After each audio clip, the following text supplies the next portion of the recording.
아이보안 안녕하세요.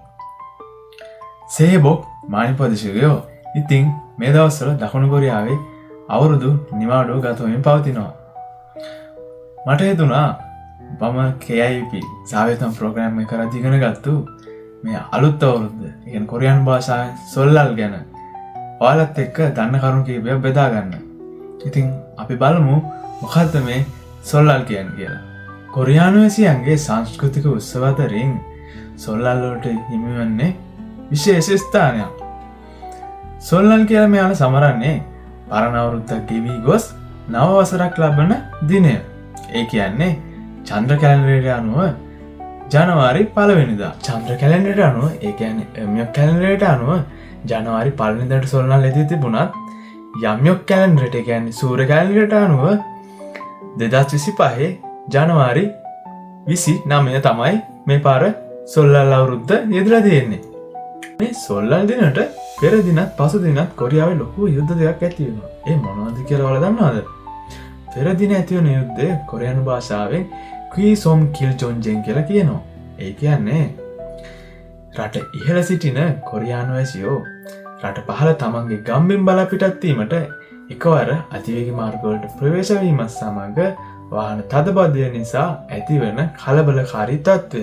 මේක ක්වීසොම් කිල් ජොන්ජෙන් කියලා කියනවා. මේ සොල්ලල් දිනට පසු දින ඇති වෙන යුද්ධය ක්වීග්යොම් ජොන්ජෙන් කියලා කියනවා.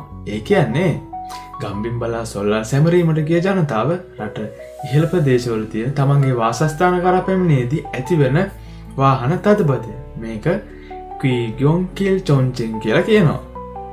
කොරියානු වැසියෝ ඔවුන්ගේ අලුත් අවුරුදු දිනේදී සිදු කරන චාරිත්‍ර වාරිත්‍ර, ඒ කියන්නේ කොරියානු භාෂාවෙන් පුම්සක් කීපයක් අපිට දක්නට ලැබෙනවා. අපේ ශ්‍රී ලංකාවේ සිංහල අලුත් අවුරුද්ද සමග මේ චාරිත්‍ර වාරිත්‍ර යම් කිසි සමානාත්මතාවයක් දක්වනවා. අපි බලමු මොනවද මොවුන්ගේ මේ චාරිත්‍ර වාරිත්‍ර කියලා. මේ අලුත් අවුරුදු දිනේ කොරියානු වැසියෝ උදෑසනම අලුත් ඇඳුම් ඇඳීම සිදු කරන මේ චාරිත්‍රය සොල්පින් කියලා කියනවා.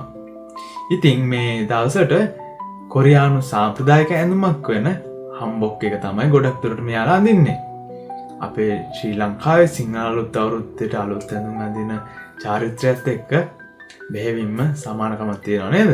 සොල්ලල් දිනට ගන්න ආහාර අතරින් ප්‍රධානම ආහාරයක් වන්නේ කරෙත්තොක් වලින් හදන රසම රස සුප් විශේෂයක් වන තොක්කු.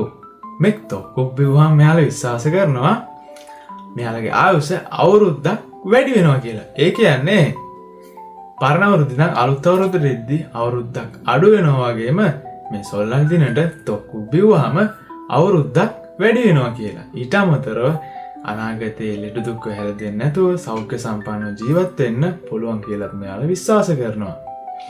මේ ආයුෂ බලාපොරොත්තු වෙන එකට කියන්නේ චම්සු. කොරියානු භාෂාවෙන් චම්සු කියලා කියනවා. අපි ශ්‍රී ලංකාවේ සිංහල අලුත් අවුරුද්දට කිරිබත් කනවා වගේම මෙයාලා මේ සොල්ලල් මෙයාලගේ ප්‍රධාන අවුරුද්දට කන විශේෂම ආහාරය, ප්‍රධානම ආහාරය වෙන්නේ මේ තොක්කු කියන සුප් විශේෂයයි. සිංහල අලුත් අවුරුද්දේ අපි වැඩිහිටියන්ට වන්දනාමාන කරනවා වගේ කොරියාවේ අලුත් අවුරුද්දෙත් මෙයාලා වැඩිහිටියන්ට වන්දනාමාන සිදු කරනවා. මේක කොරියානු භාෂාවෙන් සෙබේ හදා කියලා කියනවා. මෙහෙම වන්දනාමාන කරාම දූ දරුවන්ට මෙයාලා මිල මුදල් ලබා දෙනවා. මේ මිල මුදල් වලට සෙබෙත්තෝන් කියලා කියනවා. ඒ වගේම දරු දැරියන්ට සුබ පැතීම, ආශිර්වාද කිරීම සිදු කරනවා. මේ ආශිර්වාද කිරීමට තොක්දාම් හදා කියලා කියනවා. සොල්ලල් දිනේ ජීවත් වෙන වැඩිහිටියන්ට ගරු බුහුමන් දක්වනවා වගේම මෙලොව හැර ගිය මෙයාලගේ මුතුන් මිත්තන්ට, ඒ කියන්නේ චෝසාන්දල්ලට මෙයාලා ගරු බුහුමන් දැක්වීම සිදු කරනවා. මේ කොරියානු භාෂාවෙන් චරේරල් චිනේයෝ කියලා කියනවා. ඉතින් එදාට මෙයාලා ඒ මුතුන් මිත්තෝ ජීවත්ව සිටියේදී ආස කරන කෑම බීම, රස කෑවිලි, මත්පැන්, මත්ද්‍රව්‍ය සියලුම දේ පූජා කිරීම සිදු කරනවා. අපේ ශ්‍රී ලංකාවේ අපි අපේ මළගිය ඥාතීන් මළගෙදරද අවසානයේ පසු දානයේදී ඒ වගේ තැන්වලදී මතක් කරාට මෙයාලා මෙතනදී මෙයාලගේ අලුත් අවුරුදු දිනේදී මෙයාලා එක මතක් කරන්න අමතක කරන්නේ නැහැ. මේ සොල්ලල් ගැන කතා කරද්දී කතා නොකරම් බැරි මාතෘකාවක් තමයි මෙයාලගේ සාම්ප්‍රදායික ජන ක්‍රීඩා. ඒ කියන්නේ චොන්තොන්නොරි ගැන. චොන්තොන්නොරි ගැන කතා කරොත් අපේ ශ්‍රී ලංකාවේ අලුත් අවුරුදු වල අපි සිදු කරන ජන ක්‍රීඩා හා පොඩි සමානකම් ටිකක් තියෙනවා. අපි බලමු මොනවද මෙයාලගේ මේ චොන්තොන්නොරි කියලා. යොන්නල්ලීගි. යොන්නල්ලී කියන්නේ සරුංගල් යැවීම. යොන් කියන්නේ සරුංගලයට. නල්ලිදා කියන්නේ පාකර හරිනවා පියාසර කරනවා. යොන්නල්ලිගි සරුංගල් යැවීම. අපි ලංකාවේ සරුංගල් යවනවා වගේම කොරියානු ජාතිකයෝ මෙයාලගේ මේ සොල්ලල් අලුත් අවුරුද්දට සරුංගල් යැවීම සිදු කරනවා. මම ඔයාලට දෙවෙනියට කියලා දෙන්න චොන්තොන්නොරි එක වෙන්නේ යොන්නොරි කියන ක්‍රීඩාව. හරියටම කිව්වොත් ලංකාවේ අපි පංචදානවා වගේ මෙයාලා මේ යොන්නොරි ක්‍රීඩාවත් යුචි කියන කොටු කෑලි හතර විසික් කරනවා. විසික් කරාම ඒක පතිත වෙන ආකාරය අනුව ලකුණු දීමක් සිදු කරනවා. පංචපෙතේ ලකුණු දෙනවා වගේ ඒ කොටු කෑලි හතර වැටෙන ආකාරය අනුව ලකුණු දීමක් සිදු කරනවා. ලංකාවේ අපේ අලුත් අවුරුදු උත්සවවල දැඩි උද්වේගකාරී උණුසුම ක්‍රීඩාවක් වෙන කඹෑදීම කොරියාවේ අලුත් අවුරුදු වලට මෙයාලා සිදු කරනවා. කොරියානු භාෂාවෙන් චුල් තරිගි කියලා කියනවා. චුල් කියන්නේ කඹයට. චුල් තරිගි කඹ ඇදීම. නොල්තුගි කියන්නේ ලංකාවේ පෙර පාසල්වල තියෙන සීසෝ පැදීමට බෙහෙවින්ම සමාන ක්‍රීඩාවක්. ලංකාවේ ඉඳගොන සීසෝ පැද්දට මෙහෙ මෙයාලා හිටගෙන දෙපැත්තෙන් දෙන්නෙක් හිටගෙන මැද එක්කෙනෙක් එළිය අතින් අල්ලගෙන තමයි මේ ක්‍රීඩාව සිදු කරන්නේ. අවසාන ක්‍රීඩාව වෙන්නේ පෙමිචිගි කියන ක්‍රීඩාව. කියන්නේ බාම්බරයා කැරකෙන්න දානවා බිම. ඒක කැරකෙද්දි ඒක පතිත නොවීමට කෝටුවකින් මෙයාලා දිගටම කැරකීම සිදු කරනවා. මේකට පෙමිචිගි කියලා කියනවා.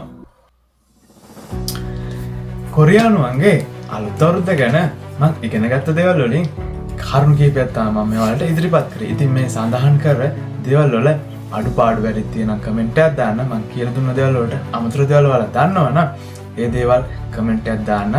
කමෙන්ට් එකක් දාලා කියන්න අමතක කරන්න එපා.